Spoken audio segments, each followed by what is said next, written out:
Bismillahirrahmanirrahim. Assalamualaikum warahmatullahi wabarakatuh. Very good morning. Uh, Thank you very much for, for your time to join us in forum series in INBIOSIS online forum series for 2024. I'm Prof. Ibrahim from INBIOSIS. I'm very grateful to chair the session, having three distinguished panelists: Professor Dr. Vickneswaran, Murugaiyah from UC Science Malaysia, Dr. Raihan Hassan from Klinik Kesihatan Pangkalan Cepa Kelantan, and Tuan Hamizan Haidzir from Agensi Anti Dadah Kebangsaan. They are here to share with us their experience, expertise in explaining and critically analyzing today's topic, bringing Ketum to the market, therapeutic potential and regulatory challenges. Without further ado, I'd like to open the forum with our first speaker, Prof. Dr. Vickneswaran Murugaiyah. Briefly, I will present his biodata. Prof. Vicky presently is the Director of Center for Drug Research, USM, which is designated under the Ministry of Health, Ministry of Education, and is a higher Institute Center for Excellence in Addiction Research. Prof. Vicky also served as a pharmacy lecturer at School of Pharmacy, USM. He has a basic degree in pharmacy from USM and a PhD from USM too. He's a pharmacist and has working experience in hospital, pharmaceutical manufacturing industry, and as well as in retail pharmacy before being a lecturer in the School of Pharmacy in 2008. He's a registered pharmacist with the Pharmacy Board of Malaysia and former member of Drug Control Authority, Ministry of Health. His specialization is in pharmacology and phytochemistry. So his research interest is neurohormomatic, phytochemicals, and cholinesterase inhibitors for neurodegenerative and lipid disorders. Currently, he is actively involved in the preclinical and clinical research of Ketum for the treatment of addiction and pain management. Before I invite Prof. Vicky, I'd like to pose a question to him, just to warm up. Most of the scientific evidence on Ketum's opioid-like activity is derived from findings in cell and animal studies, where metroglycin has been found to bind to the active or to activate the opioid receptors, and this will induce the opioid receptor dependent analgesic effects. So my question is, why conduct Ketum research for medicinal use if regulations do not currently allow for human use? Possibly some areas of research are relevant, such as assessment of addiction and risk and safety, to inform the health professionals and educate consumers about its safe use and potential risks, or perhaps research findings can also be used as evidence-based recommendations to influence the policymakers and regulators to amend the Poison Act 1952 regarding its medicinal and industrial use. So with that question, I would like to invite Prof. Vicky to begin with your talk. Please. Thank you, Prof. Dato Ibrahim, for the kind introduction. I think I'll straightaway share my slides and I will answer to your questions as I go along my presentation. But to begin with, I would like to say that Ketum is, I think, one of our national treasure that is worth exploring. Okay, because it has many interesting medicinal potential that I suppose that we should tap on,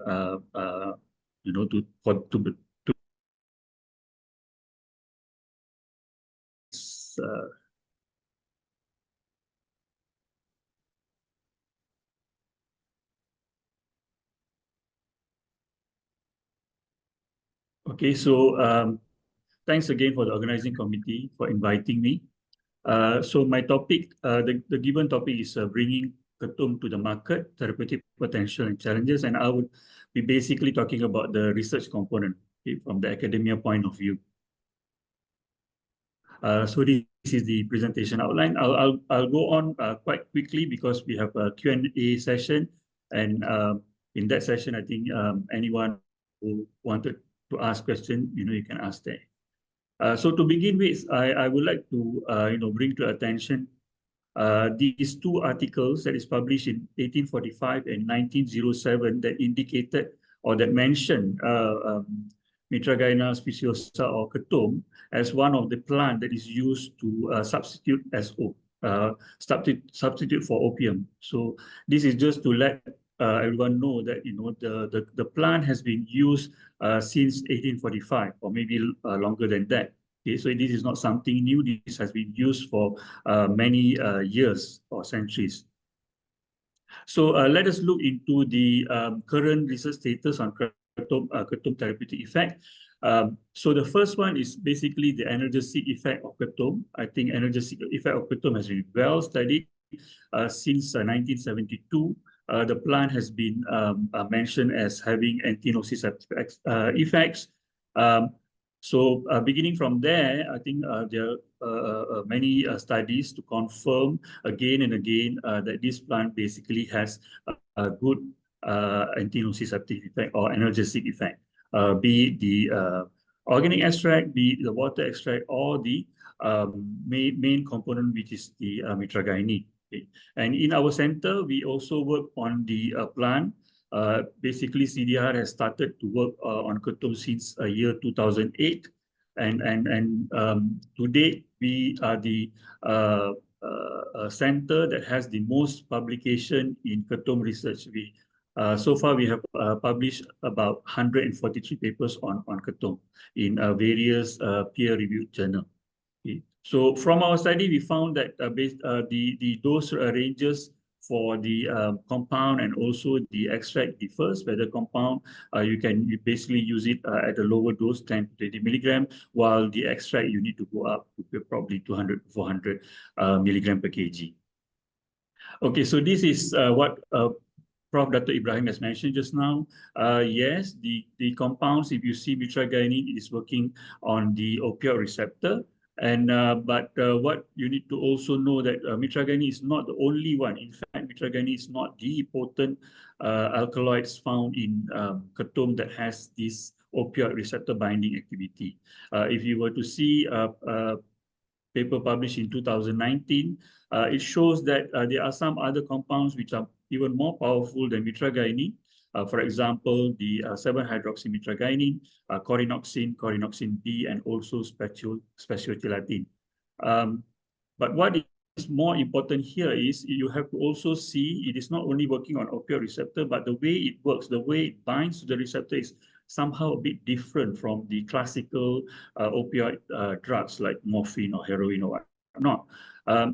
Most of the drugs like morphine, they are basically the full agonists. Okay, whereas the compound that is found in the Ketum, the mitragynine and also speciotilatin, they are partial agonists. Okay, so when you're talking about partial agonists, the effect is more like a buprenorphine kind of thing rather than the opioid. Of course, the 7-hydroxy mitragynine is a full agonist. No need to worry about that, because if you were to see the abundance of this compound in the plant or the extract is very, very low. So most likely the analgesic effect that is seen with Ketum extracts could be possibly due to mitragynine itself.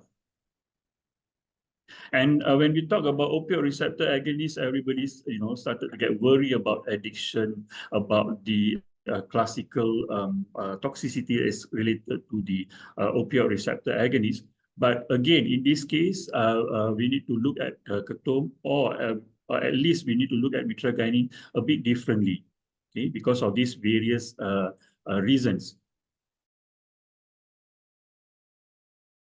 Not related chemically to opioids. Okay, so if you were to look at the structure, it is not related to thing that differs, okay, that differentiate the mitragynine with the classical opioid is mitragynine works at many receptors. Okay? It is basically a polypharmacology kind of agents or compound compared to the classical morphine. So it works on the alpha receptors. Also, it works on some of it works on the serotonin receptors and so on. So this compound or other alkaloids as well from this plant, they are basically we can categorize them as biased agonists. Okay, they are not basically similar to morphine in that sense because first of all they are partial agonists, and secondly they are biased. Why they are biased? Because they don't undergo the same exact mechanism of action like morphine. Morphine, if you were to see, morphine goes through the opioid, and from there it goes through two mechanisms. One is for its what do you call therapeutic effect, and the second one, the beta-arrestin signaling pathway, that is where the side effects arises, okay, because of the activation of this pathway. But if we were to look at the mitragynine or a few other alkaloids from the Ketum, they are not going through the beta-arrestin pathway. So this is where you can expect them to have much lower what you call side effect potential or compared to the classical morphine. Of course, we are afraid of abuse liability of Ketum or mitragynine. I wouldn't say that there's none. Okay, there are, of course. Okay, I would like to bring to attention these two particular studies out of so many studies. Even in our centers, there are a few lecturers working on the abuse liability. We did find some abuse liability, but why I want to share these two particular research is because these two particular research is being funded by NIH, okay, to answer the question raised by DEA on the abuse potential of Ketum. So the first paper, Handy 2018, they found that mitragynine, okay, the major compound, does not have abuse potential, but the other one, the 7-hydroxy, which is understood because it is a full agonist, so the abuse liability is higher. Okay, this is first one. The second study shows that the compound mitragynine has limited abuse liability, and basically the compound is probably useful for the treatment of opioid addiction. Okay, so this is where we should actually come in as researchers to do more research to find out the risk versus the benefits, so that we can actually tap on the potential of this plant for the benefit of society, our society. These are the human trials so far registered at the NIH website. So, of course, this is not the complete list. Okay, there are many human studies in Thailand that is not listed here. But I would like to bring your attention that so far there's only 7. Ours, the one done by USM team, led by our former director, Prof. Vigna, that is the first human study on Ketum. Okay, done in 2018. We have actually published the work. And thereafter, there are a few studies. Okay, basically, they are looking at the potential drug interaction liability.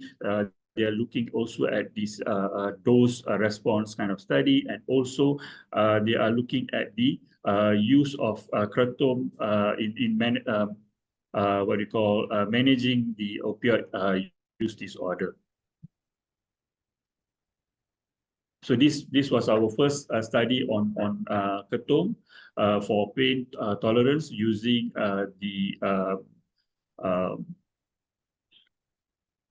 the cold press task, and we found that the Ketum decoction demonstrate significant pain tolerance, so it has good activity there. And this is actually an extension of that study. We have done a PKPD analysis on the subjects that we have recruited. And the conclusion from this study, we found that mitragynine alone doesn't explain the analgesic effect or anti-nociceptive effect that is seen with the Ketum decoction. So this clearly suggests that the combination or the synergistic effect or whatever, that is the one that is actually responsible. It's not single compound, but it's actually a combination of compounds. Yeah, we are so much worried of toxicity. Okay, I truly understand that. But there are also studies done by our lecturer here on the toxicity in human after ingestion of Ketum decoction. There's a series of studies done on all these long-term Ketum users. When we say long-term Ketum users, they're basically using the Ketum for more than 3 years at least. Okay, some of them up to 20 years.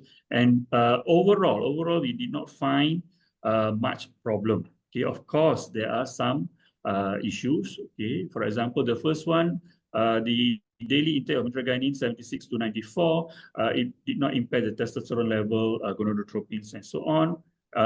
In the second one, also the consumption is around that range. They did not find much issues except high HDL. And in the third one, the subsequent one, they found that there's moderate elevation of homocysteine. Okay. To compare with animal studies have also shown that there is potential adverse effects on the liver and kidney. Okay, but I think the important message here is we should not put a block to this research on Ketum just because they are causing some toxicity. Okay, if you were to look at simple drugs like NSAIDs that we are taking on a daily basis, over a long period of exposure, they can also cause what we call renal toxicity, but that doesn't stop us from taking NSAID. So why not we give Ketum a fair assessment and also use it for its therapeutic benefits. Okay. So is there any potential in Ketum therapy? Okay, so this is my answer. Yes, Ketum has many therapeutic potential. Okay, if you were to see the compounds has been studied quite well. Okay, and if we were to see the compounds in the Ketum, they can be basically divided into 3 main categories. The first one, those compounds like mitragynine, special-gelatin, which are working on opioid receptors. These are the one responsible for the analgesic effect of the Ketum, and also these are the compounds that probably responsible, okay, for the use of Ketum as substitute to classical opioids. And then we have the second groups of compound, for example, like pinantine and speciogenine, which are also the major alkaloids in Ketum. Now, these compounds, they don't have the classical opioid binding activity, but they have a good activity on serotonin receptors. Okay, they're also partial agonists over there, which we can actually make use of them to develop Ketum as an anti-anxiety or antidepressant activity. Okay, this is currently going on by being carried out by the team from IFAM on the antidepressant effect of this plant. And on the other hand, we also have compounds like mitragynine and speciogenine working on the adrenergic receptor, which can be potentially used to treat opioid withdrawal symptoms. Okay, so it has many potential that probably we can make use of. And if you see the market, there's a huge market out there, especially in the US, waiting for these kind of products to come out. So the challenges, of course, the challenges are here, not only in Malaysia, the whole world is debating on the potential effect of Ketum in terms of its benefits and risk. And until today, they couldn't come to a conclusion whether it is, really risky to take Ketum or not. Okay. So if you were to see Ketum, there's 2 facets of Ketum. If you see in Southeast Asia region, it has a long history, as I mentioned just in my earlier slides. There's records since 1845, traditionally used as fresh leaf. And of course, there are another group who abuse Ketum in this. You rarely hear any deaths that is caused or related to Ketum in this region. Okay? However, if you were to look at the Western countries, this Ketum also is widely spread around the Western society. And most of the time we hear all those negative news about Ketum. Usually Ketum is affiliated or implicated with the death, okay, or overdoses or whatnot. Okay. So before we jump into conclusion and also try to put a stop to the Ketum at our country in Malaysia, we need to understand that those products that is available in Western, they are not the same. Okay, they are basically available in powder form. Usually, they are obtained from Indonesia. Along the way, we are not sure how they are processed, whether there's any adulteration. That is one. Okay, another one important factor that we must also consider is most of these deaths related to Ketum. If you were to see the details of it, most of the time the subject or the are also taking other illicit drugs. Okay, so the combination, the drug interaction could be an issue there. So don't simply put the blame only on Ketum. Of course, I need to admit that there are cases where the patient died solely on because of Ketum intoxication. That do happen as well, but it's very, very minimal. Okay. So in US, they tried to put a stop to this Ketum. In 2016, FDA recommended to DEA to schedule it into Schedule 1. But then after a careful analysis, they withdraw the intention. Similarly, WHO also intended to put it under the internationally controlled substance, but after the meeting in 2021, they decided not to do so because of insufficient evidence, and it still remains as a list of under the list of substance under surveillance. So, how about Malaysia? In Malaysia, this mitragynine is regulated under law. It is regulated under the Poison Act 1952, and also it is under the psychotropic substance in the third schedule. Okay? So when this Ketum is regulated under the law, so when you possess Ketum, it's considered illegal. Okay.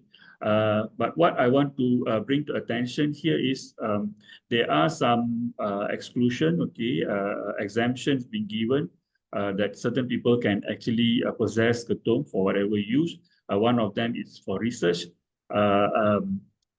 education institution, universities that is fully maintained by government. So this is where we fall into the trap because according to the enforcement department in Ministry of Health, none of the universities, none of the IPTA in Malaysia falls under this category. We are not fully maintained by the government. Okay, so because of that, we have to undergo a few extra steps, which I will explain in a while. Okay? So while the possession is clear, the cultivation part is still very ambiguous. It is still in a gray area. Because there's no provision related to cultivation. But upon discussion with the enforcement department, they consider that when you cultivate, you possess it, so it still falls under the law. So these are some of the challenges and way forward. I'll go through quite quickly. So the first one is to conduct research involving Ketum. Now you need to basically get license A from the enforcement department, okay, pharmacy enforcement from Ministry of Health. So for CDR, we have obtained this license and we renewed it yearly since 2021. And we are also producing our own mitragynine. If you buy mitragynine, then the case is very straightforward, but we produce our own mitragynine, so we have to come up with many records, okay, right from the beginning, how much of leaves you receive, everything must be recorded until to the end of how much you produce. Okay, this is the first issue. Issue number two is reliable source. We don't have reliable source. There's no authentic supply of Ketum grown in controlled environment. Forget about it. The research that we are doing now, basically we're getting from multiple or random supplier. We don't have control over the raw material. If we were to develop a Ketum into a therapeutic agent, this is something that we have to look at. Okay, we have to cultivate Ketum commercially and legally so that we could control the raw material. So this is what is seen in Malaysia. Okay, we are getting our source from everywhere, from paddy field, from rubber field, rubber plantation or whatever. But if you see in Florida, this is how they plant it. They have a proper plantation regulated, controlled environment.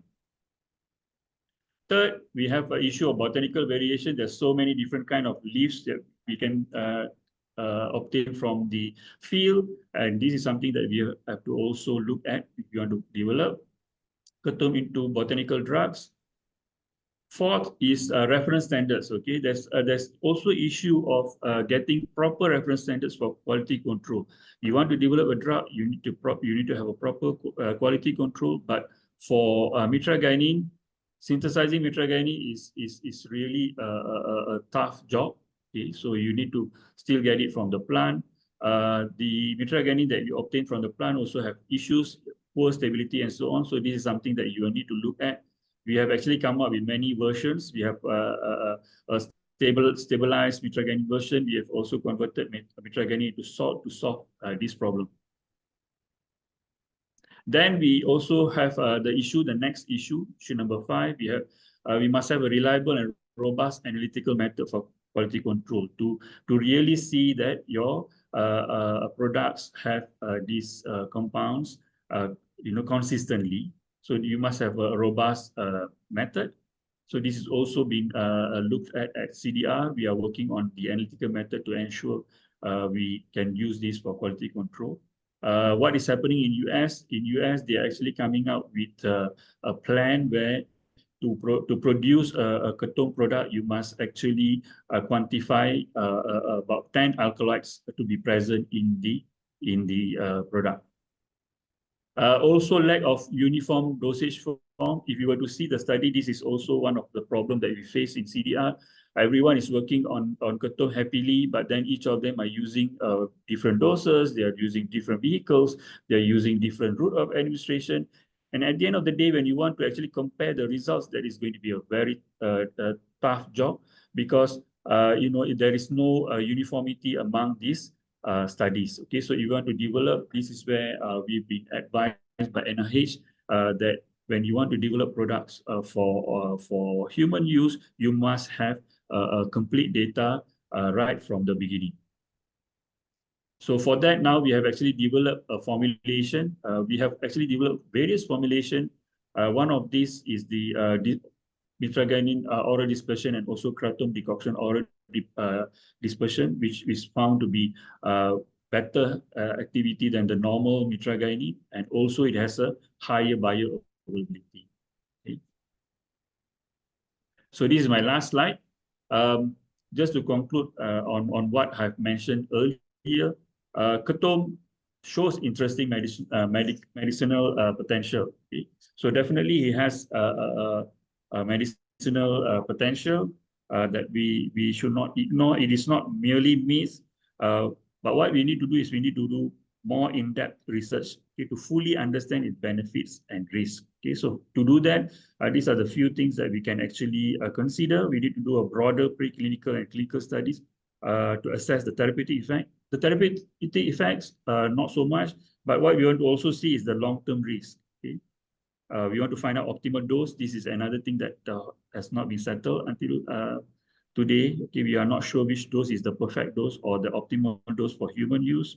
We need to identify and monitor the potential side effects. As I said, none of the drugs are free of side effects. They do carry side effects. So the best way to deal with it is you identify them and you monitor them so that you know what to do when the patients are experiencing side effects. And also we need a strict control measure to prevent misuse and also regulate the sale and distribution of Ketum. Now, we are not lobbying for Ketum to be as an OTC or to be legalized for consumption of public. What we are actually working on, the research that we're working on is basically to point to prove that Ketum has potential and it can be used as a medication, for example, to substitute methadone or whatnot. So it's going to be a prescription item. That's what we are working on. Okay. So with the right approach, Ketum has the potential to benefit the society. Okay. So before I end, I would like to acknowledge all the members of Center for Drug Research and also our collaborators.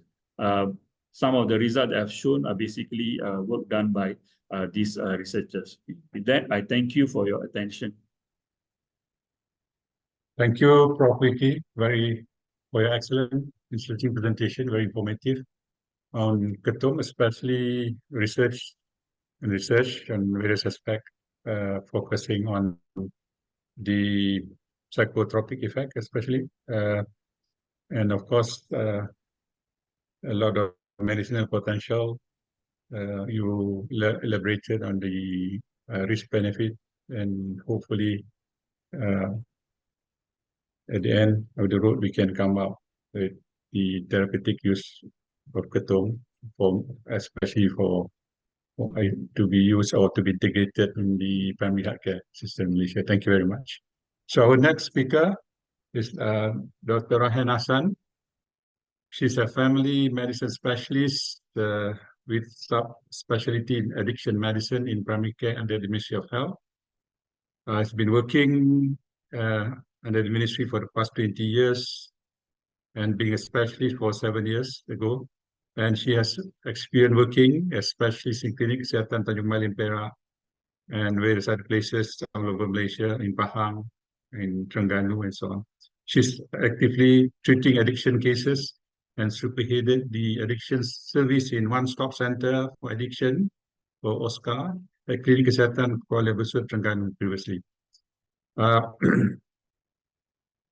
She has done her attachment in various places all over Malaysia, and also she did her overseas attachment for her subspecialty in addiction medicine in Perth, Australia, in Tanyara Patani Addiction Hospital, and visited primary care clinics in Chiang Mai, Thailand. She is very experienced in the addiction of Ketum, specifically, and very fortunate to have her here today to talk on this topic. And before that, I like to pose some issues or some questions for her to begin with. How serious are the abuse and addiction potentials of Ketum in Malaysia? Are Ketum products safe? In recent years, Ketum use has been associated with increasing reports of adverse health effects, including death in rare cases.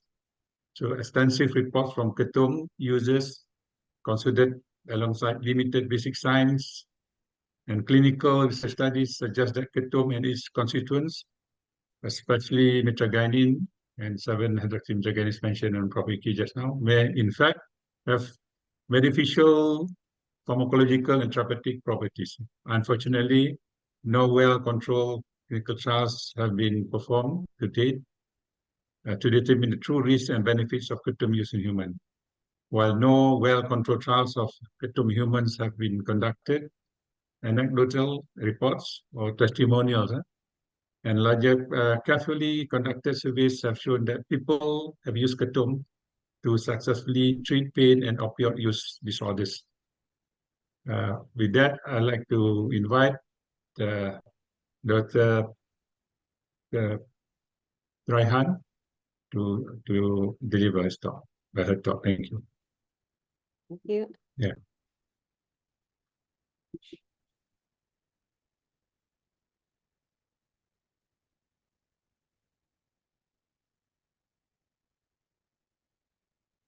Bismillahirrahmanirrahim. Assalamualaikum warahmatullahi wabarakatuh. Thank you to Dato, Prof. Dr. Ibrahim for the kind introduction. So today I'm going to present on mainly on the risk and benefits of Ketum use, and also I'm sharing 2 cases of Ketum dependence that I've seen in my clinic, even though I've seen more than that. But I just want to highlight on the adverse effects and also on the dependence and withdrawal symptoms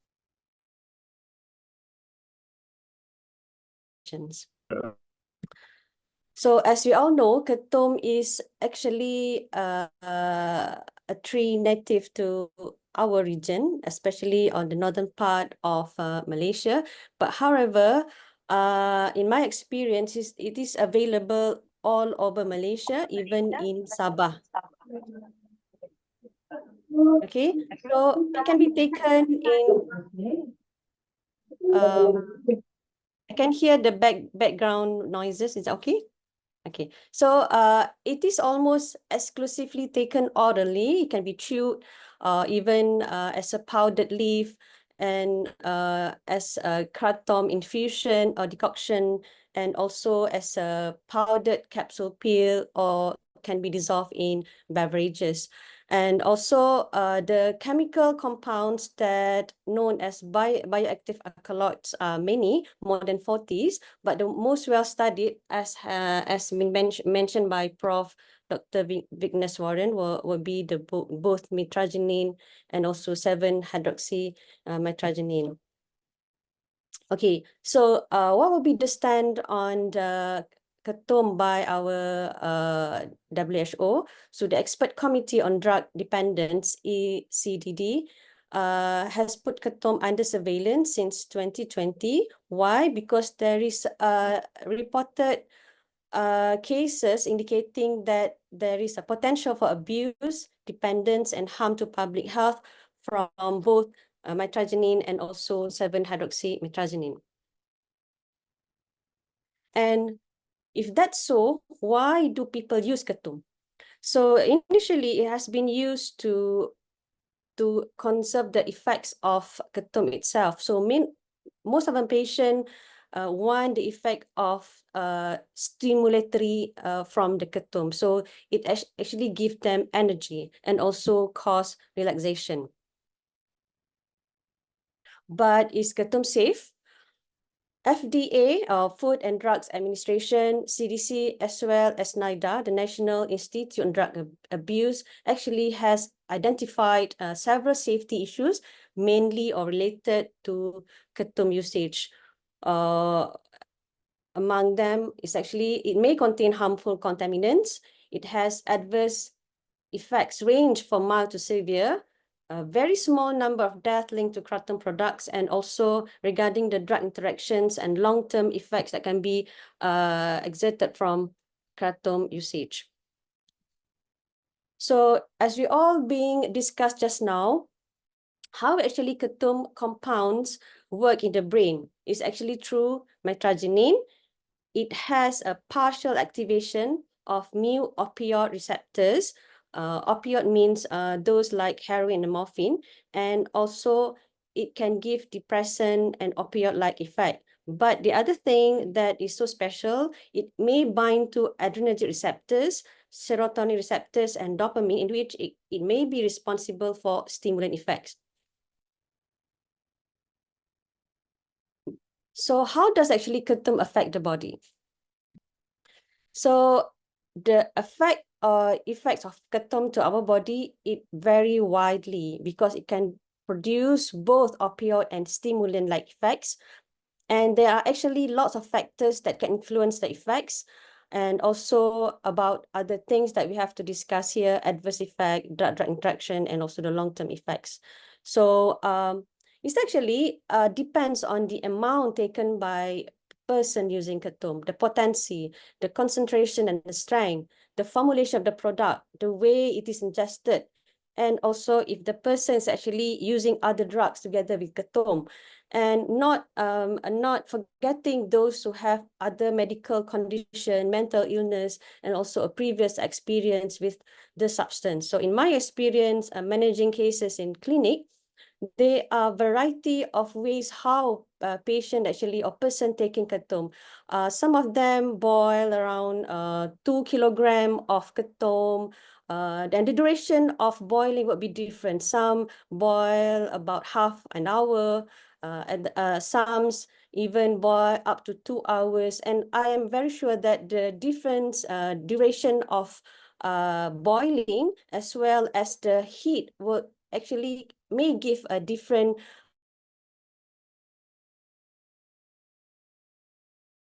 during in the juice.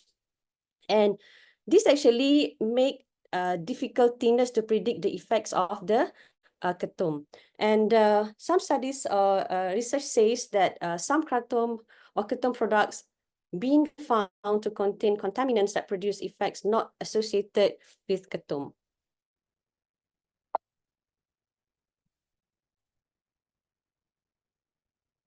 Okay, we are talking about opioid and stimulant-like effects.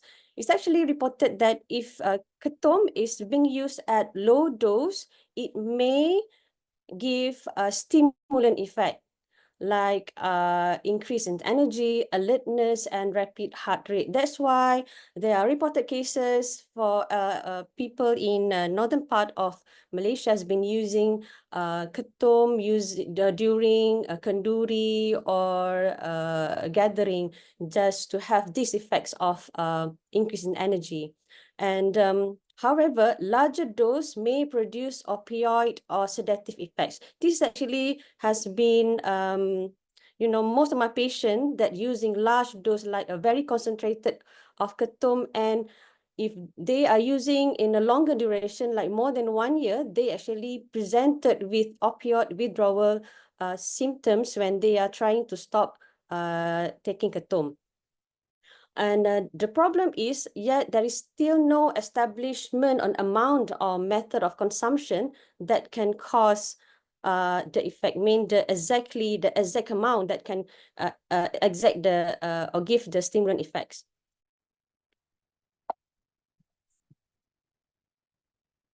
So factors that influence the effects. Effects of ketum products can vary depending on the concentration and combination of specific compounds within the product and preparation.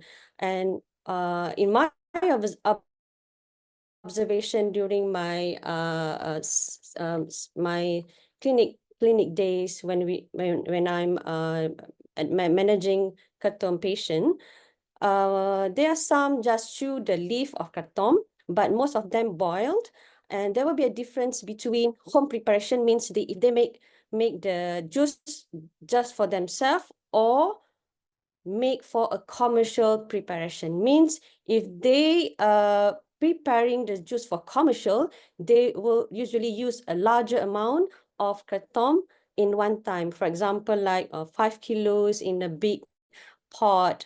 And for home preparation, it is easier for me to manage them, because I can always advise to reduce the amount of ketum. And some of them mix with different types of etc. The reason why they are using carbonated drink is because the ketum leaf is actually very it's not palatable, so they are actually adding up something to make it sweet and palatable to drink.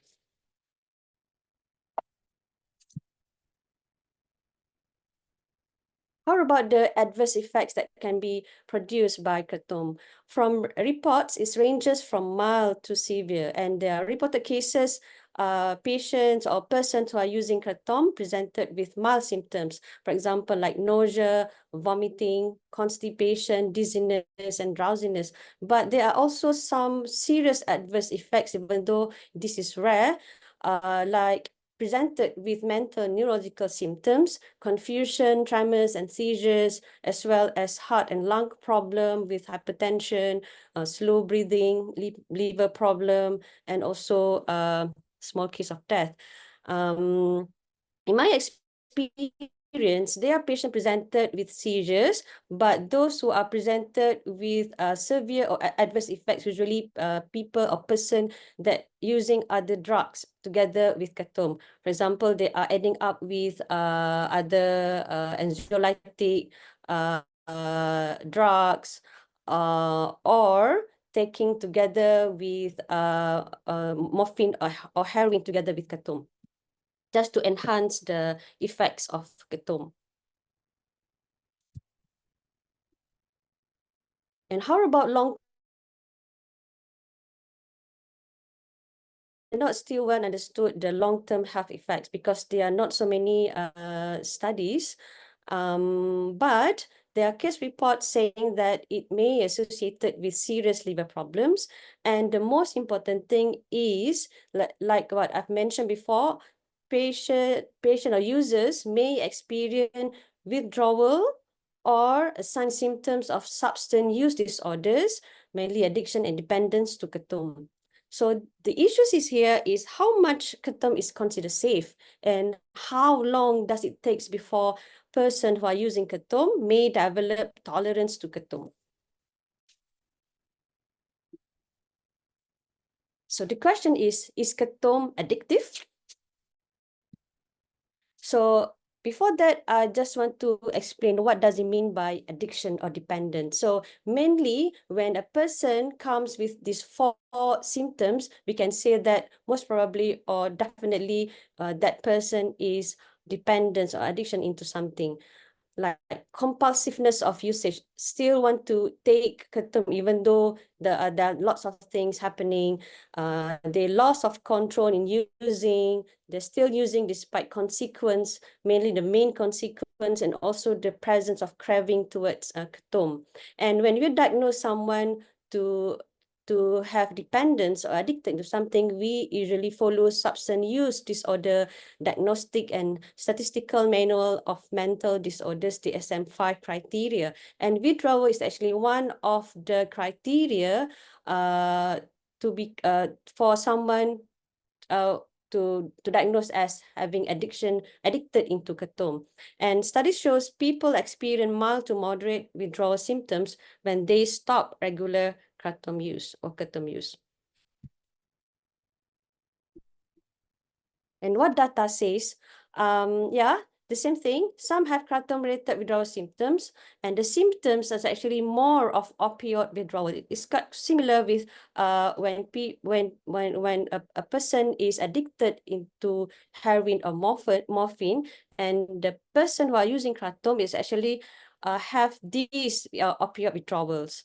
And why these persons or people are using Ketum have withdrawal symptoms? Because of addictive potential due to similar receptors activation in the brain with the known addictive properties. In this case, Ketum shares the same receptors, which is the mu receptors in the brain.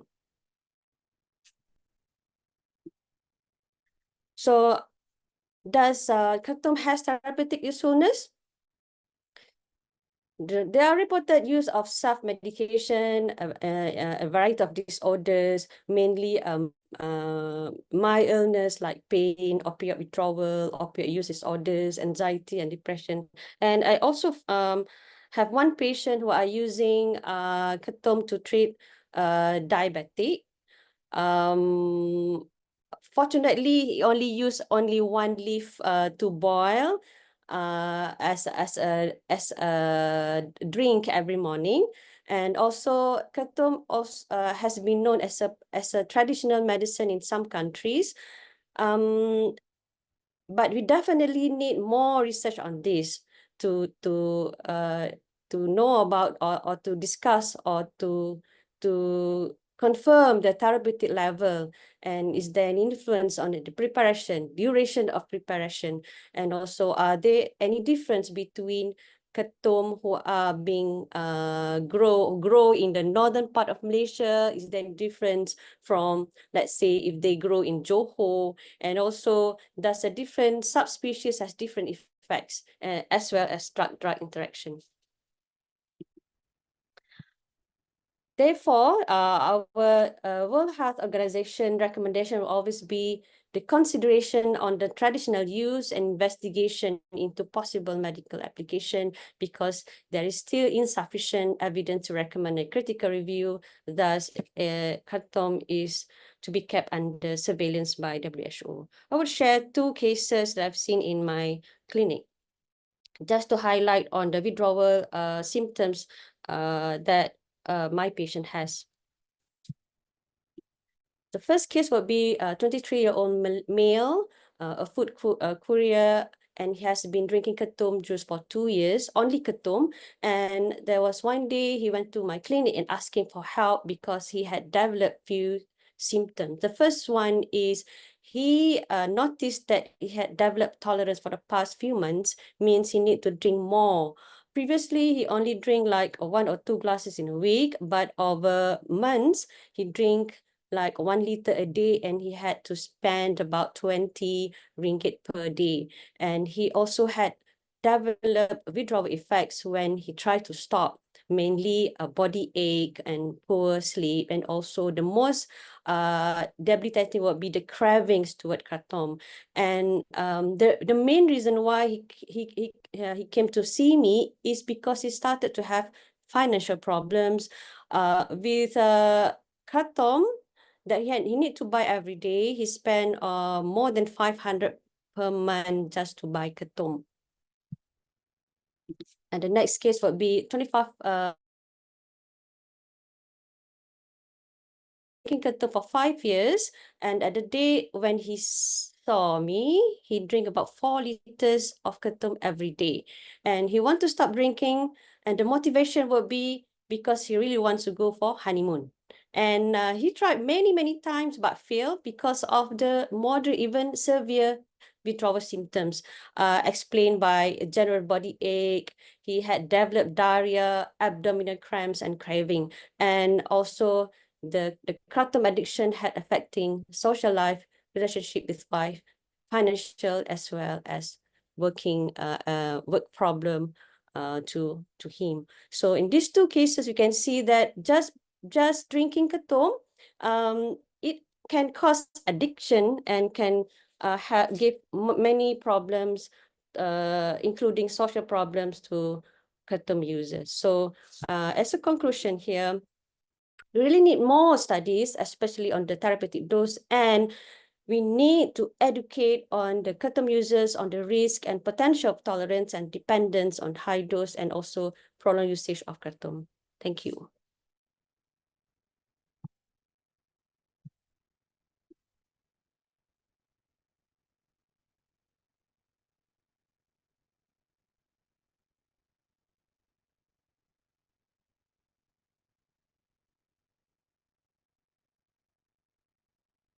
Excuse me, Dato, cannot hear.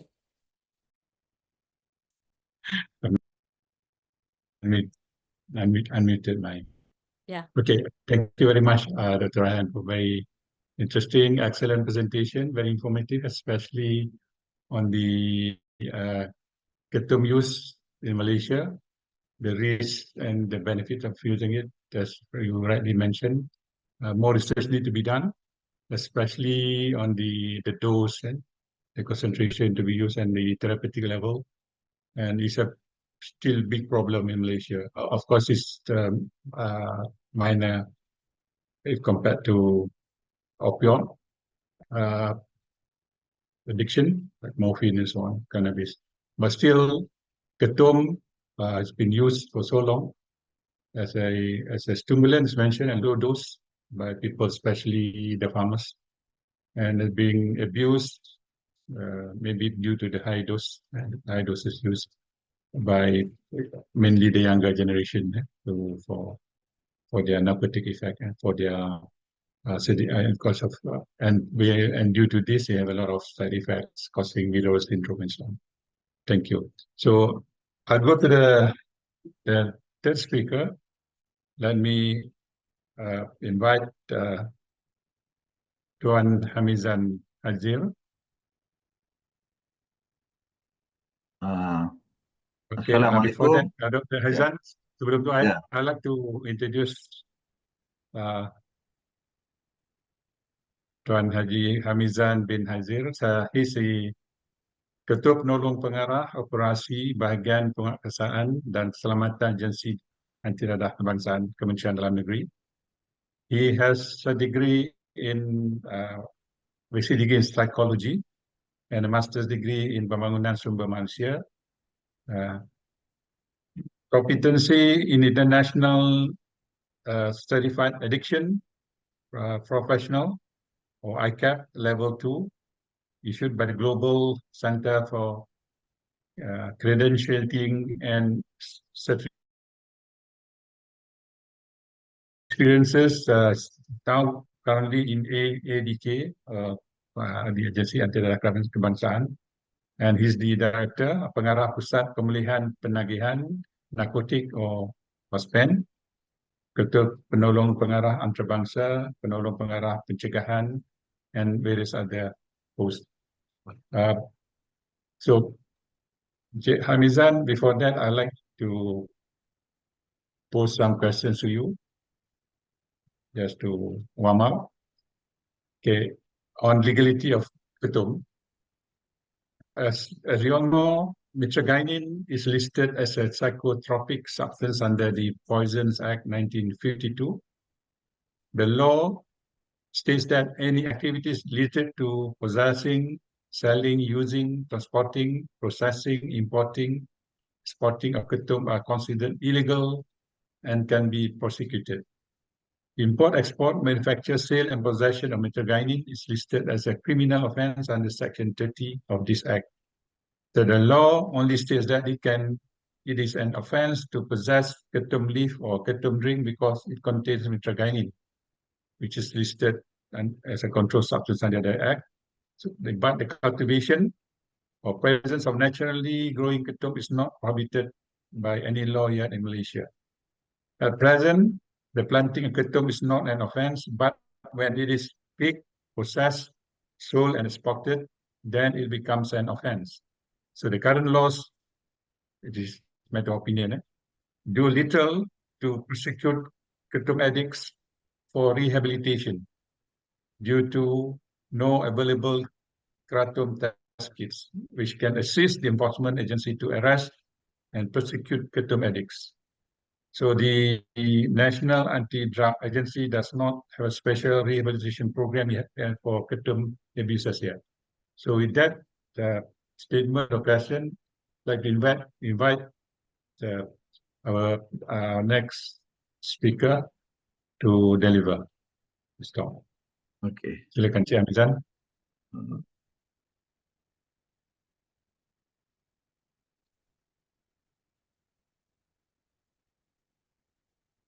Assalamualaikum. Thank you, Professor Dr. Ibrahim, for inviting me to share some of the experience by especially the National Anti-Drugs Agency in addressing the problem of drug abuse. And one of them is Ketum. Even though Ketum, which contains psychoactive mitragynine, is not yet a dangerous drug under the first schedule of Dangerous Drug Act 1952.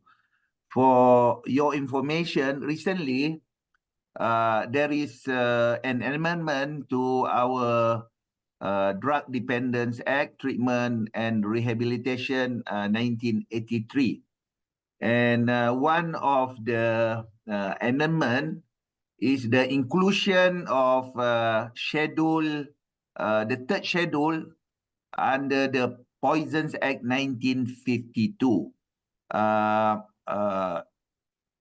Where is the mitragynine is one of the psychotropic substances listed under the third schedule, which has become under our jurisdiction to treat those who misuse or who have been addicted to mitragynine to be treated and rehabilitated under the same act. Okay. Professor, I mean, can you see the screen? Not yet. Oh, not yet? Not yet. Yeah, okay. Can you share the Okay, screen? okay, I'm sorry. I have not shared yet. Okay, okay, let me see.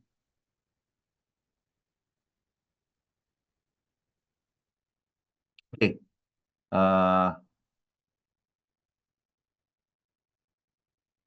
So firstly, I would like to share what the law says about Ketum. So Ketum is regulated under the Poison Act 1952, especially under Section 30, where the third schedule of psychotropic substances says that any possession, selling, import and export, etc., of any psychotropic substances and offense under Section 3 of the Poisons Act 1952. And recently, it is also scheduled under Drug and Substance Dependent and Misuser Act, Treatment and Rehabilitation 1983, which have been passed recently in the Parliament. And we expect by early next year, 2025, the new law or legislation will be in effect. So one of the consequences is that any misuse of kratom, or in particular metragynine, will be not an offense, but something that will be under the jurisdiction of National Anti-Drugs Agency, which means that any misuse of metragynine will allow NADA officers or the police to detain those using metragynine to bring them to treatment and rehabilitation program under the under the new law, the newly amended okay, and it is still novel psychoactive substances according to the International Convention, since it has not been scheduled under the Drug International Convention. So according to subsection 33 of Poisons Act 1952, no person shall import, export, manufacture, compound, mix, dispense, sell, supply, administer, possess, or use any psychotropic substance otherwise than in accordance with any regulations applicable thereto made under this act. The only activity that is not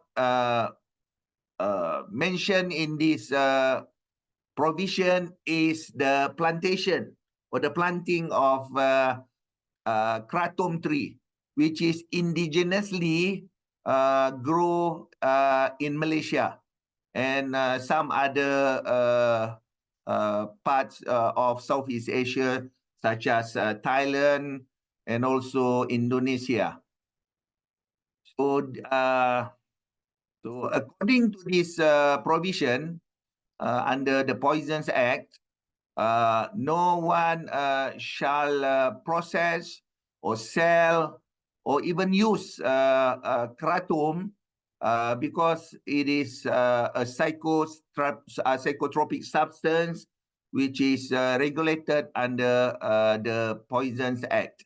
And most of the cases arrested by the police so far for the few years back are for the cases of processing and also selling kratom for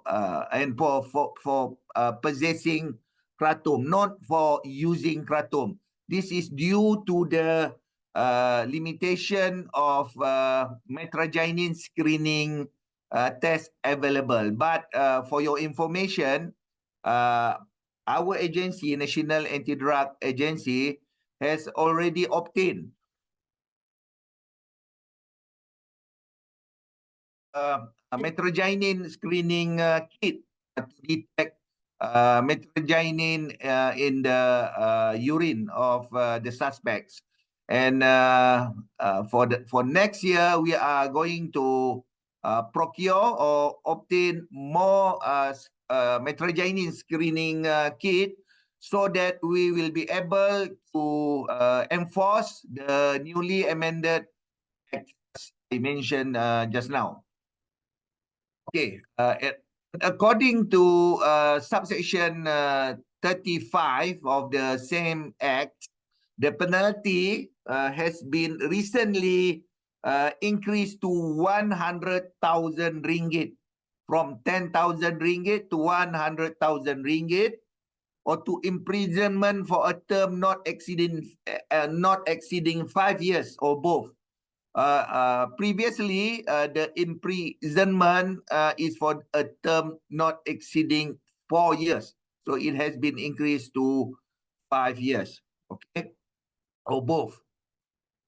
As for the benefits of kratom, which has been researched extensively by many researchers all over the world, and some of the researchers remain in Malaysia, such those researchers from the USM and and other local universities. We never deny the potential, benefits of this indigenously plant. But the issue is, since it is a psychotropic substance which has some, psychoactive properties, so it has to be controlled. And the Poisons Act has already stipulated, some of the measures and conditions, for example, of manufacturing or using this metrogynine as medicine. For example, Section 11 of the Poison Act, which says control of manufacture of preparations containing poison. No preparation containing any poison shall be manufactured otherwise than in accordance with the regulations made under this act. So this means that the manufacturing of preparations containing any poison listed under the schedule under this act, including metrogynine, is not totally banned, or is not totally prohibited, but it has to be done in accordance with the regulations made under this act. So there are, some space or opportunity for any researchers or any manufacturer to, manufacture any preparations containing metrogynine, as long as it is done according to the regulations set forth. Okay. And another example is Section 12, control of compounding of poisons for use in medical treatment. No person shall dispense, for example, no person shall dispense, compound, or mix any poison, including metrogynine, with any other substance, whether a poison or not, for the purpose of its being used for medical treatment, unless he is a registered pharmacist or a person working under the immediate personal supervision of a registered pharmacist. This is just one example. There are a few other professionals or scientists or medical doctors, who are allowed, to dispense compound, metrogynine for medical treatment. So it is not really true that the government, through the legislation, the existing legislations, prohibits the use of metrogynine as a potential medicine. Okay. Another section that allow the use of metragynine for 19, supply of poisons for the purpose of treatment by professional men. Any poison other than a group of a poison may be sold of, then a group A poison may be sold or administered by the following persons for the following purposes: a registered medical practitioner, a registered dentist division, a registered veterinary surgeon. Okay, so these are some of the provisions under the Poisons Act, which actually allow, for the use of metragynine, for the manufacturing of metragynine, for beneficial purposes. As long as those follow the regulations and SOP stipulated under the appropriate regulations or the appropriate provisions under the Act. So the legislation actually meant to control the use of metragynine and never meant to abolish or stop the use of metragynine totally. As for the treatment and rehabilitation, as for next year, when the newly amended Act will be in effect, we, National Anti-Drugs National Drug Agencies, provide treatment and rehabilitation services not only to drug addicts, as been practiced all these years, but we will extend our services to drug and also substance dependence and also misusers. So we consider those who use metragynine occasionally. Dr. Raihan has shared with us that Ketum users has developed some dependence. More likely like an opioid dependence, and have shown some withdrawal signs when they retreat from using metragynine. So actually drug or substance use should be seen as a continuum. It starts from a no use to initial use until it becomes occasional user, and lastly heavy drug addicts or dependents.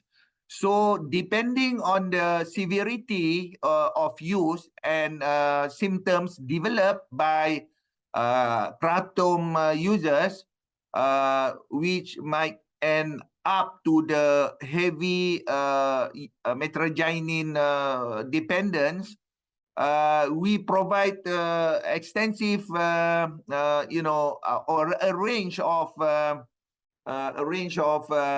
services, from a few months of in community treatment and rehabilitation program up to 2 years, and also a residential treatment and rehabilitation program up to 6 years. And for those who have been dependents, who have been severely experiencing substance use disorder, it may end up to 2 years. So the purpose of the newly amended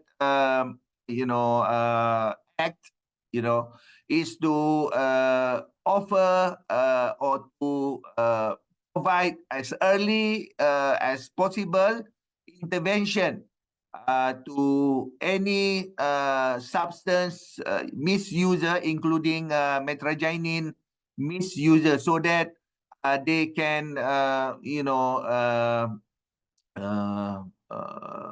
they can be treated, and they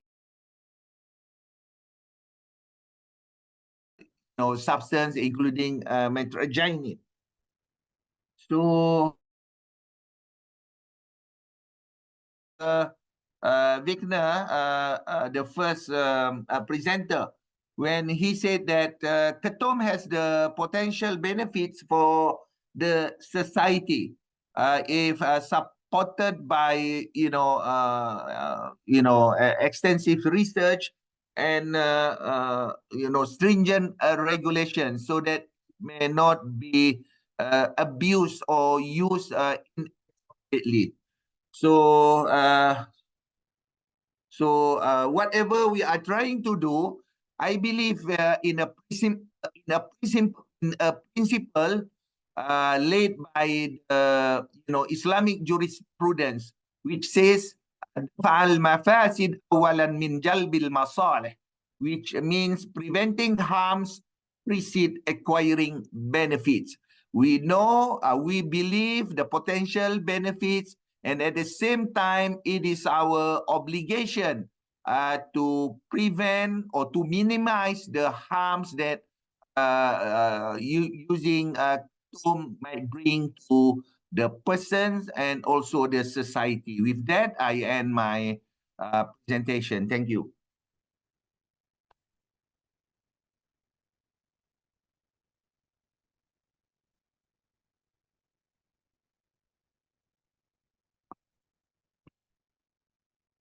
Prof, tak dengar, Prof. Thank you very much, Tuan Hamizan, for your excellent, very informative presentation on Ketum use or legality of Ketum in Malaysia. I'm very excited actually for this new information that you have already highlighted. First is on the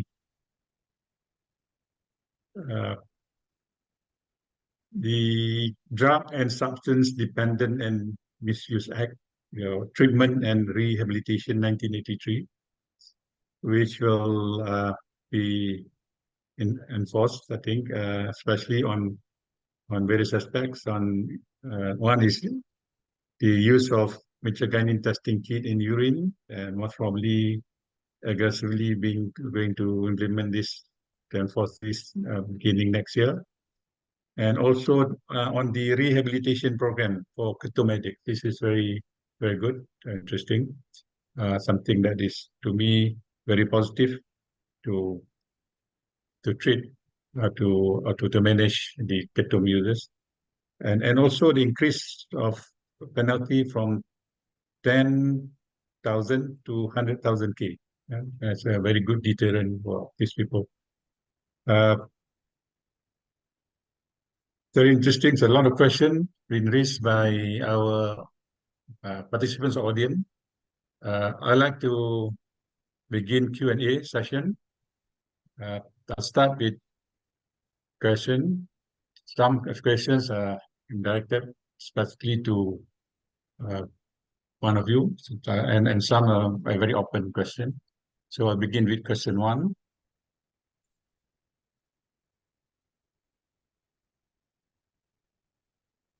Okay.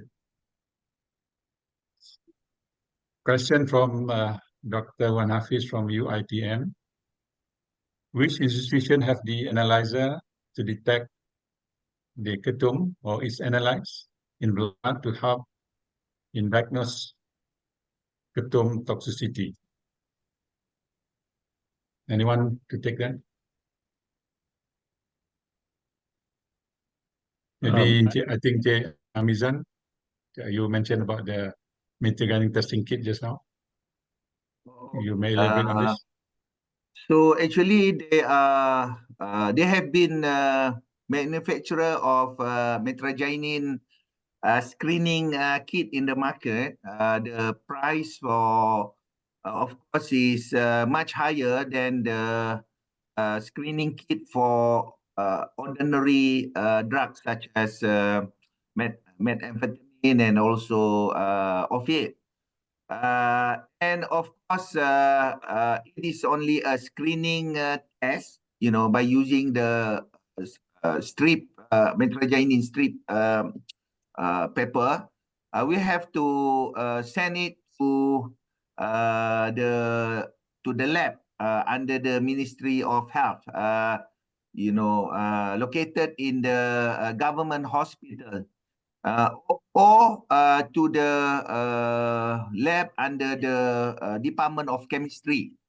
But the issue is that there is only, as far as I am concerned, there is only one machine which is LCMS machine that conduct LCMS method to detect metraginin analytes in the urine samples of the suspect. Do I answer the question? Thank you.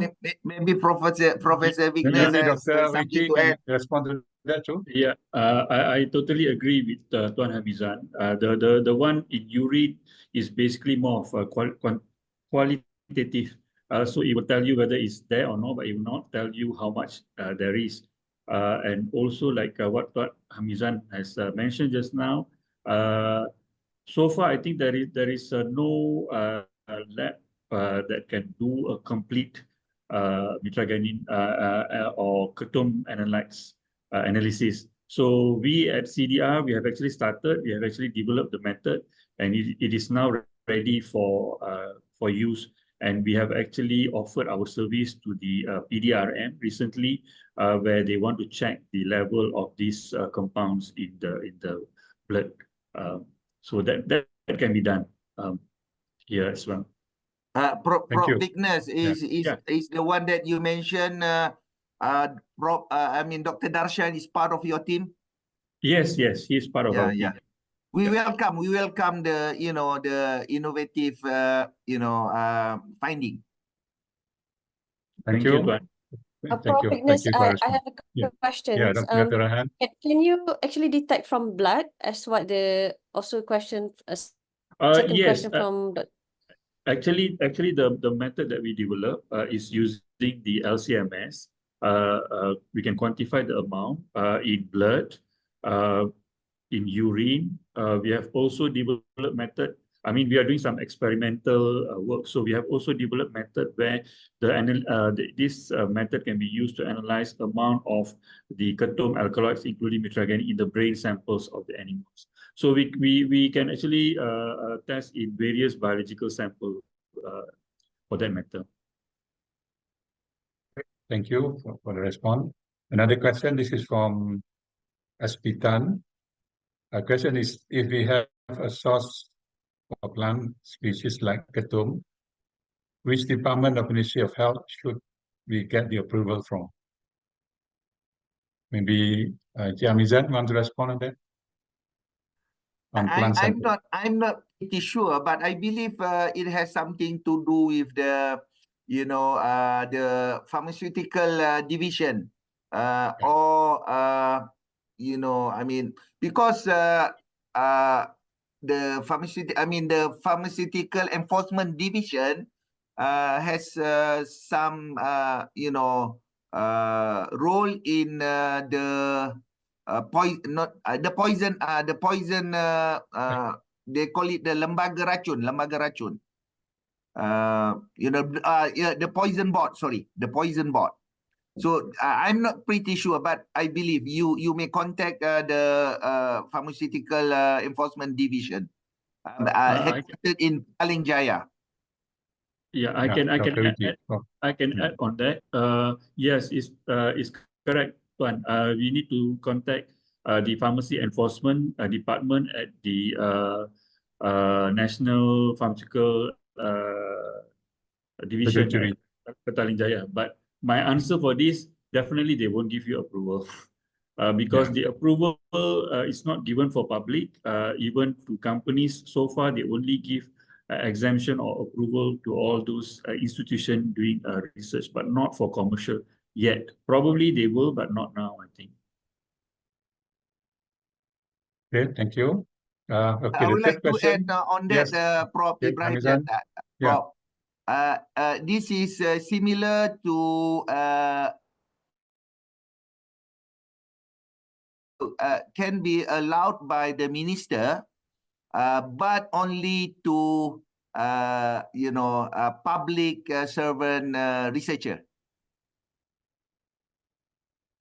Thank you for the response. The third question is from Dr. Go Wuhan. This is from INBIOSIS, UKM. Question is kratom addiction due to additives in the concoction? Can pure kratom tea cause addiction? I will answer this. Maybe Dr. Raihan yeah. respond to that. The answer would be yes and no. So usually, people add on additive to the concoction because they want the concoction to be palatable. Means it is more sweet. But usually, when they adding up additive, the concentration will be very high. So when the concentration is very high, it means that the metrogenin content is also high, and we know that mitragynine in a high dose can usually have dependence potential. Means it may develop or cause addiction to people who are using it. So I would say that pure kratom tea still have some risk for addiction, especially if it is take longer time or when a person develop tolerance to kratom. Okay, the first question is very related.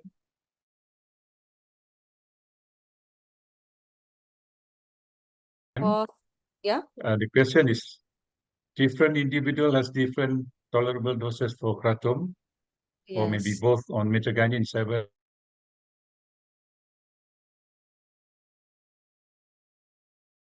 Hamizan dose is to answer certainly, this because and be incorporated into the latest poison act. I think response for in my experience, even though a person use only drink or 2 or 1 glasses, not even have addiction, the urine still can be positive. So as long as the metrogenin is in the body, can be detected. Regardless of the level of dependency of the person to the metrogenin. Maybe I'd like to add a bit more. yeah, Prof. I agree with the statement that different individuals have different tolerable dose. I think we have not reached the level that we can pinpoint a toxic dose of mitragynine. But I also agree with what Dr. Raihan has mentioned in talk just now, that what do you call, diagnosis of addiction is basically not only it is not dependent on the blood level, but it is more on the DSM-5 criteria that is used to diagnose. Yeah, exactly, Prof. Exactly. So related to the act, the poison act, if researchers have identified the dose, the safe dose, how do you incorporate the latest information to the poison act, the procedure? Maybe you can give some way of procedure to that. This is going to be very difficult because if you were to see morphine, I think even for morphine, they don't have an exact or they don't even have a range that they can basically or surely say that it is toxic dose. So I think similar case for mitragynine is quite difficult. And also individual variations, some are more prone to the toxicity, some are not. So these are the things that probably we should look at. Okay, thank you. The next question is from Jamal. Okay, Ketum products are widely available in some parts of the world, in the US, Germany, including the Czech Republic. Can we prescribe Ketum as a treatment for pain? I think this has been discussed just now. Maybe okay, Dr. Raihan and maybe all of you can respond to that. Yeah. I just want to comment on this. Yes, it is true that for treatment for pain, but systemic review mentioned that after using Ketum for treatment, they actually develop dependence. So we do not want us to have a risk on dependence after treating something with the Ketum. So that is the risk of having Ketum as a treatment for pain. I think we should use other modalities for treatment apart from Ketum first before we go for Ketum lah. Legally, we cannot prescribe Ketum yet for any treatment. Yes. Okay, at the moment. yeah. And another question by Shurash Ramanathan is being discussed already. Is Ketum clinically proven to be addictive? Prof. Vicky, Pain. respond on that. Dr. Raihan. Dr. Raihan, I think, is Dr. the best Raihan. person. Okay, Dr. Raihan. Yes, the answer is yes, and I already mentioned from my 2 cases out of many cases. Yeah, clinically it can cause addiction. Okay, thank you. Okay, again, related question: should metragynine and 7-hydroxymetragynine remain illegal? Is it true the leading scientists studying Ketum generally agree that this herb has a very little potential for addiction? So I think we have already discussed about this. Any response from you all?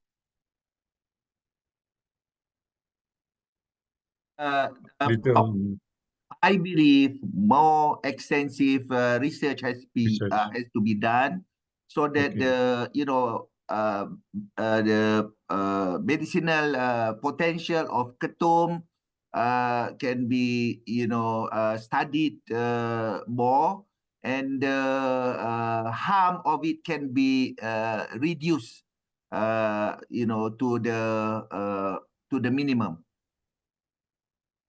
Thank you. We have some technical questions here directed to Prof. Vicky.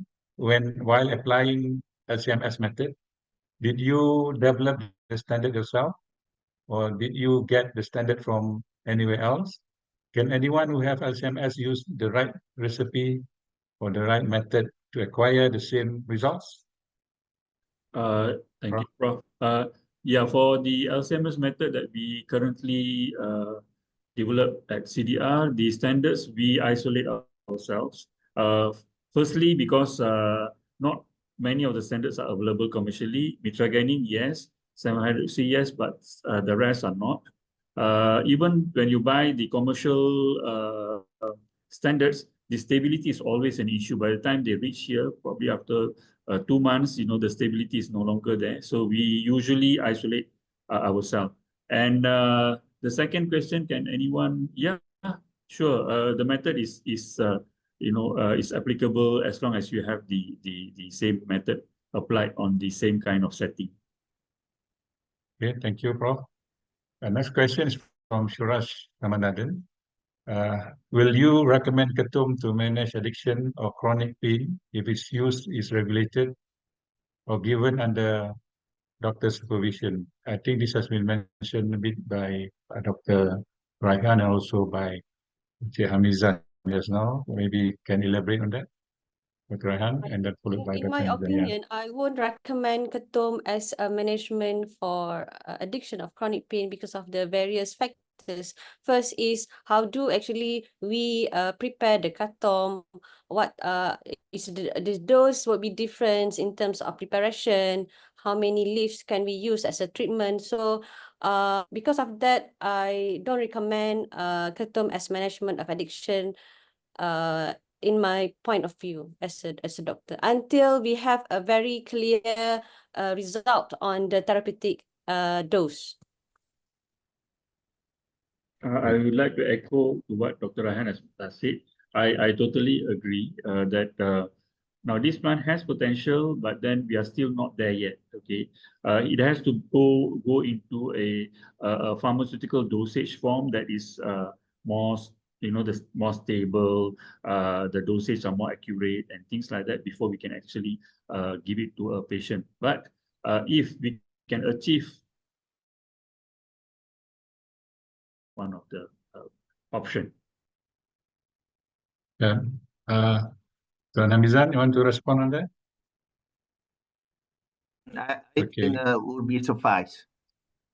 Yeah, okay. So I think this is another question by Jamal. Saya berpendapat undang-undang yang ada sekarang macam ada contradiction to the actual situation. You can cultivate but cannot possess. Kalau pokok is planted on your land, isn't that is under your possession?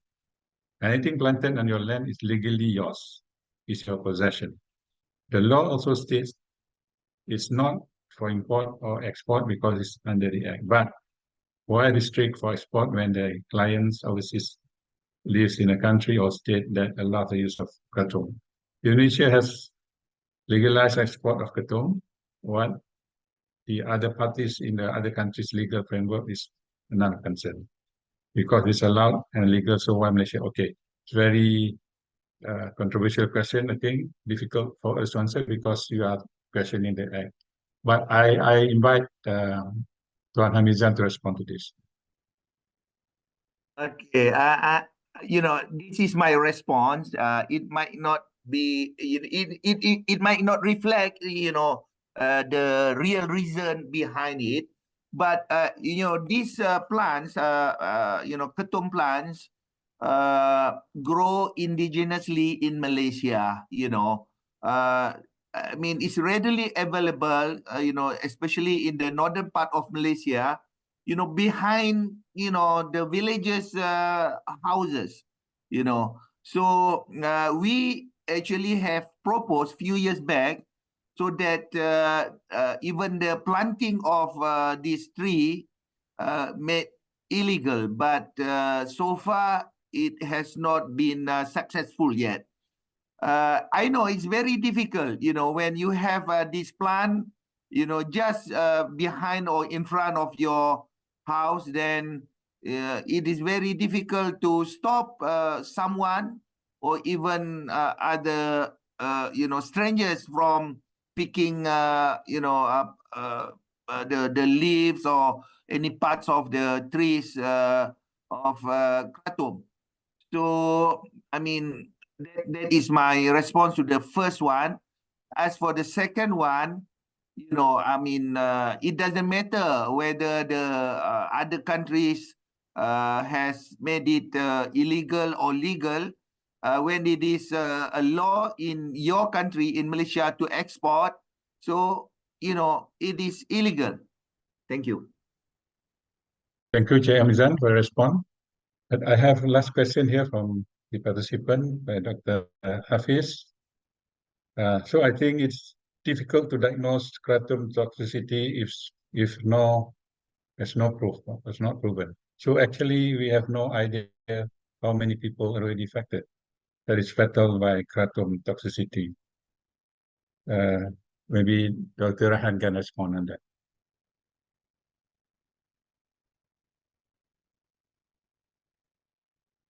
Oh, tak dengar.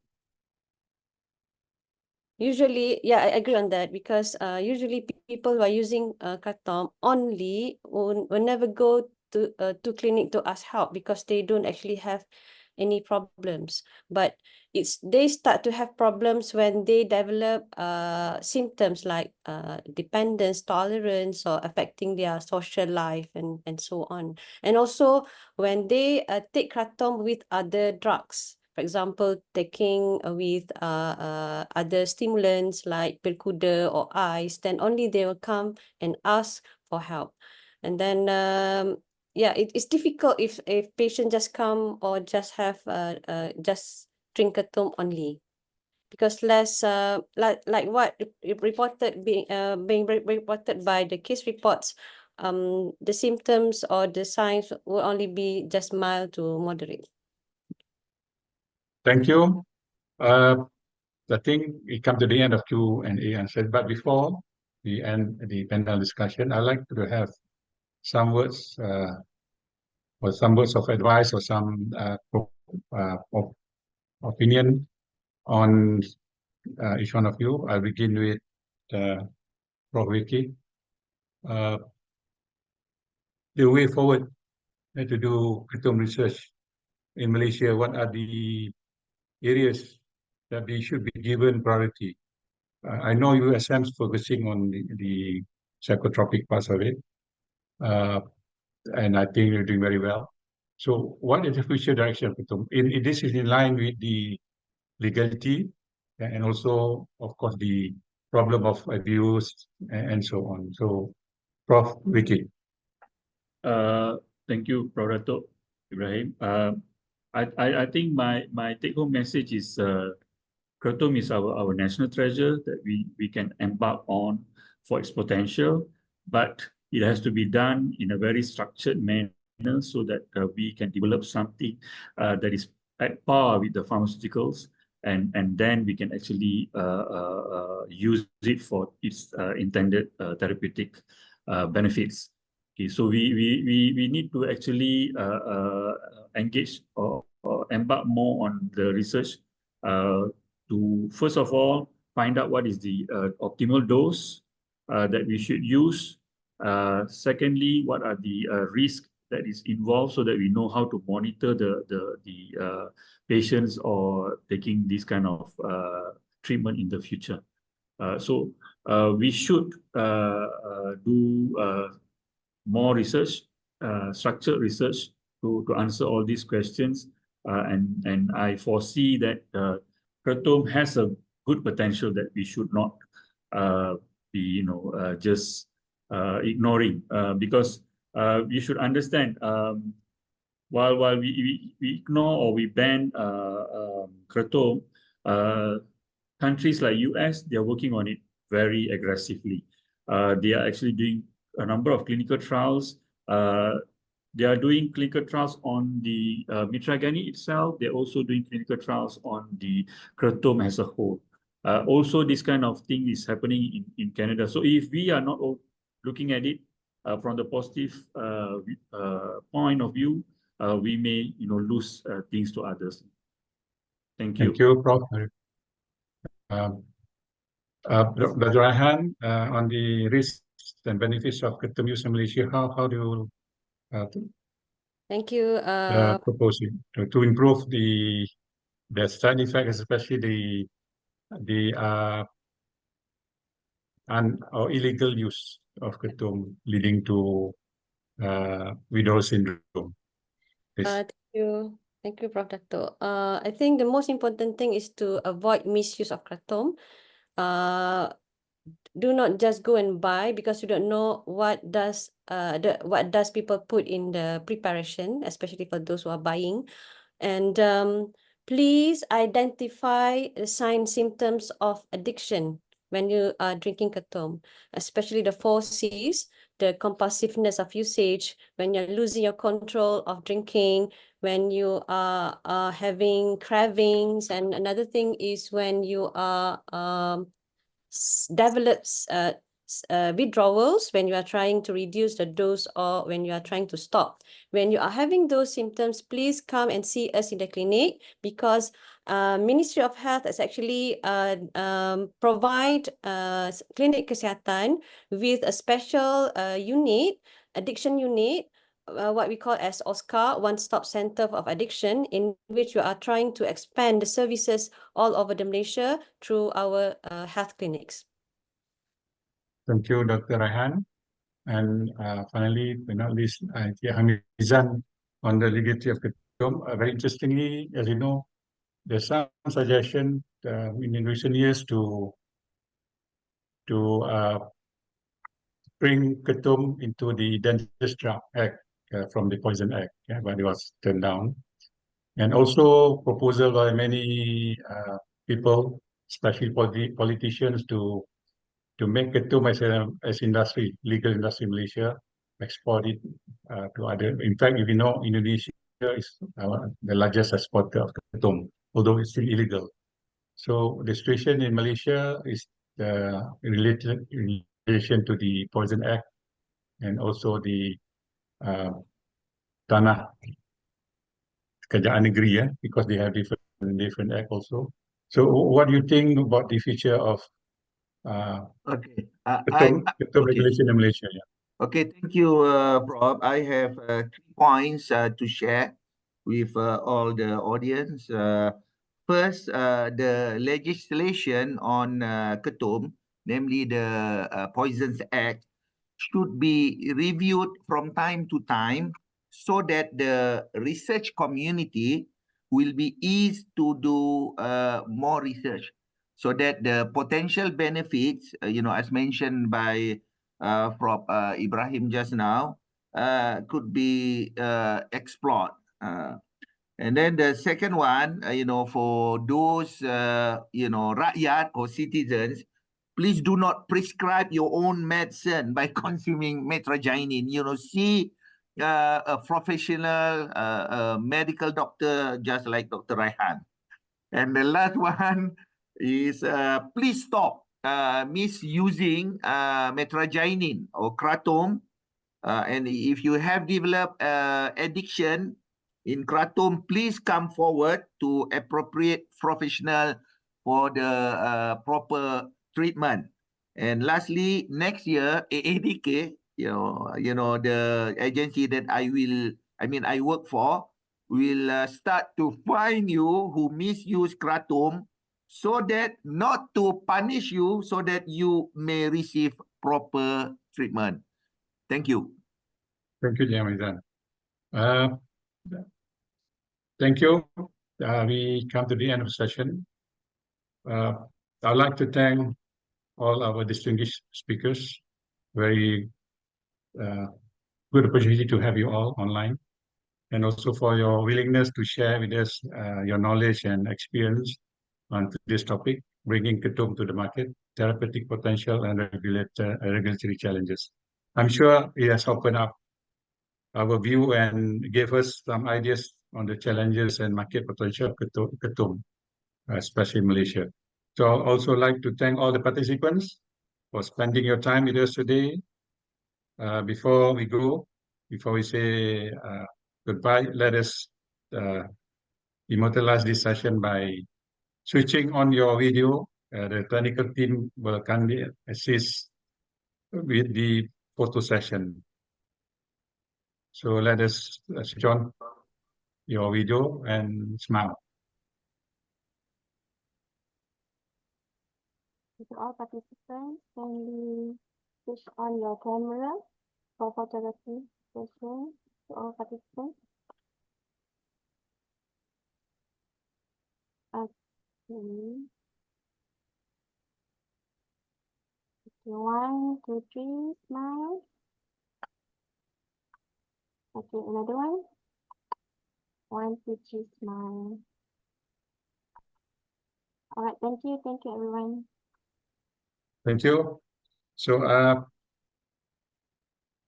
thank you again to Prof. Vicky from USM. Thank you, Dato. Yeah, thank you for Dr. Raihan and also Cik Hamizan. Yes, thank you everyone. Thank you.